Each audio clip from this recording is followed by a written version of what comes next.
Hello everybody, it's your boy Carcino here, and the last time we spoke about this, the show Undisputed had not aired.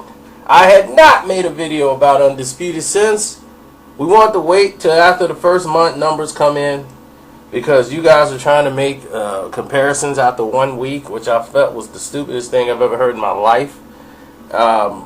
Let's look at the numbers from the show, because I told you this show would eventually trample First Take. And even though you guys don't understand, ESPN is a bigger network and is shown in more households. It's like comparing HBO to Showtime, and we've had this discussion before when looking at numbers and what's doing what for what. But as you can see, HBO and Showtime, when they come to having fights, Showtime was having more fights than HBO. HBO had cut down in its production. As you see, ESPN First Take has been doing all kind of juggling, from making Max Kellerman sound like an idiot trying to talk loud and rant when it's not what he does. So he sounds ridiculous at times. And even though he may win a debate or something, it just doesn't, nobody cares, because Max Kellerman doesn't have a team. Max Kellerman don't have something he's passionate about. He's a columnist. He's an interviewer, or whatever you want to call him. So his thing is to just be objective as possible. Here in a debate, you have to have a stance. You have to mean something. And that's what he lacks, that Skip possesses. People say, well, Max looked like a young version of what Skip Bayless looked like years ago. I don't care about the look. Don't nobody tunes in to see what Skip looks like. They want to hear Skip, his opinions. Tom Brady is the greatest next to Joe Montana. The Cowboys are the greatest thing on earth. That's Skip Bayless. And no matter for what you don't like or whatever, that's Skip. But Shannon Sharp, I told you guys, would be the difference in the show. Now, I think it's since the show has started, it's produced what they call a 350%, like what they call an overall time slot increase. Which I told you, this is how the demographics of numbers work. You don't just compare it. Your job is not to just jump at First Take. You know, that stuff takes time to break down. It's like you're working, you're chopping at something, like a tree, and then the tree falls. Right. But what they're doing is they're boosting overall time slot for their network. Which means a lot of people who are on the station, they're staying there to watch other programs. It's a good support system for the entire network, because it's increasing more people watching Fox FS1. In the first month versus the same calendar part of last year, in the key of 18 to 49 demographic, which everybody wants, the jump is a whopping 733% in the 9:30 a.m. Eastern to 12 noon Eastern time slot window on Fox Sports 1. See, the last year they had an average viewership was like ESPN 2, their average viewership was like 23 times that of Fox Sports 1 this time of last year. The ESPN 2, which is what has First Take and everything else, their average is down 3 times that of Fox Sports 1. And this is just the first month of work. You know, and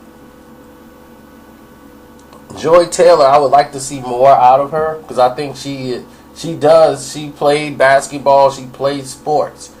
I think she would have more, impact on it if she has a little bit more dialogue than just being the moderator. And see, what people don't know, and this is what I was talking about, is the impact is carrying over to the other shows like The Herd.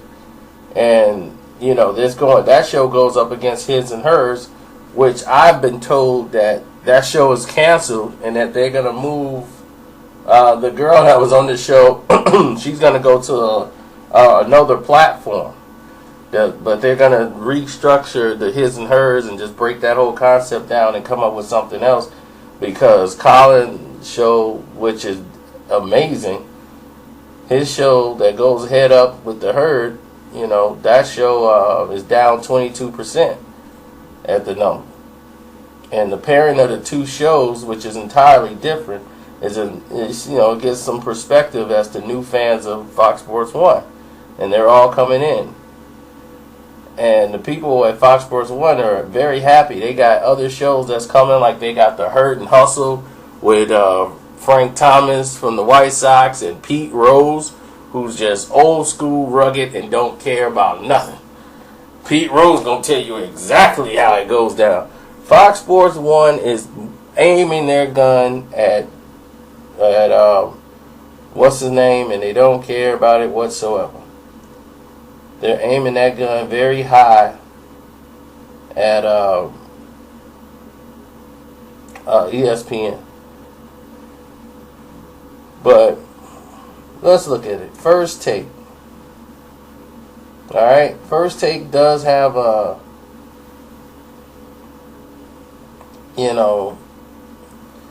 it does have more views right now, but they're down like 20-something%.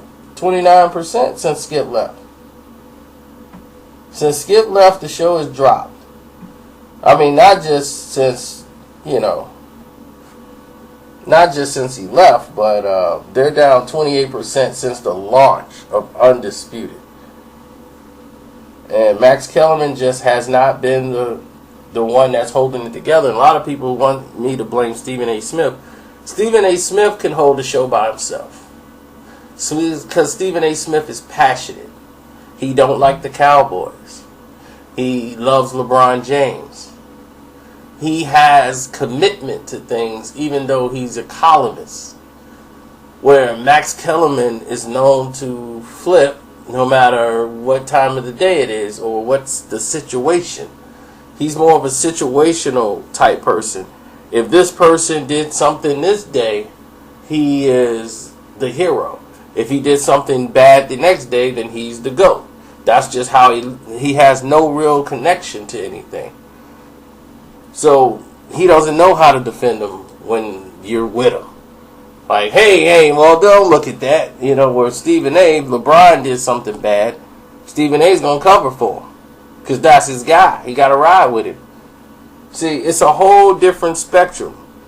And what they're doing now, because of Max Kellerman is not a good person to bounce stuff off of, they got to come up with gimmicks.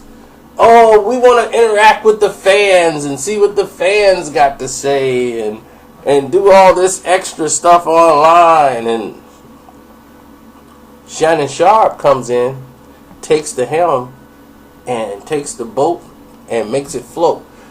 You know why? Because he focuses on not the foolery. He's going to tell you to it in his southern drawl. He's going to say, this is me, this is Shannon Sharp, and this is what you're going to get.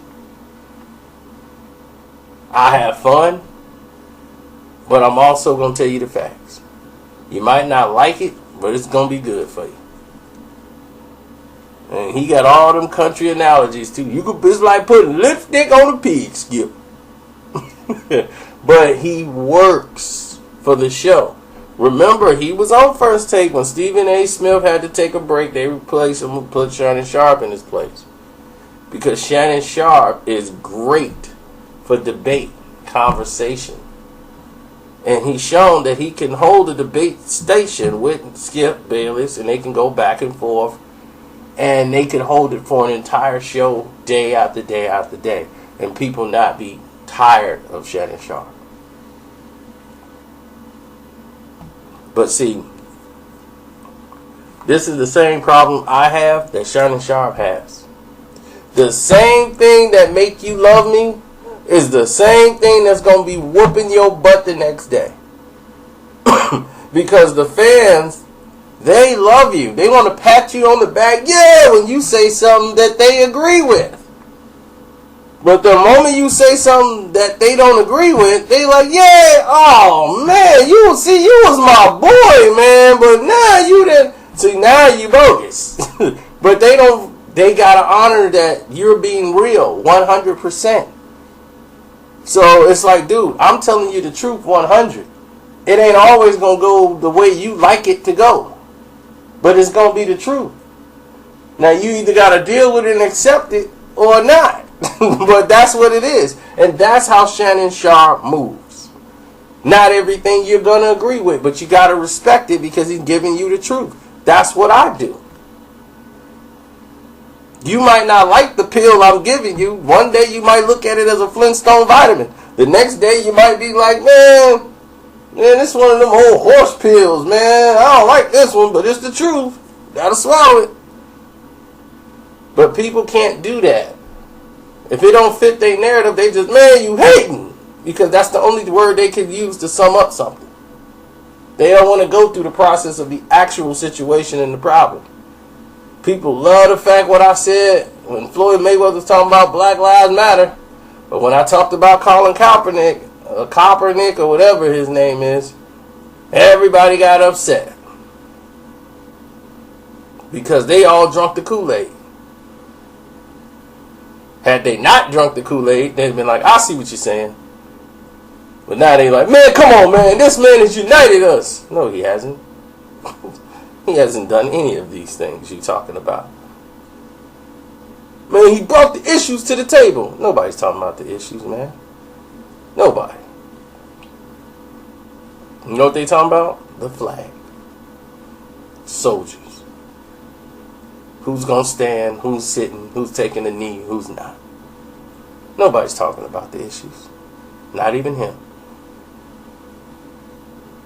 I'm out.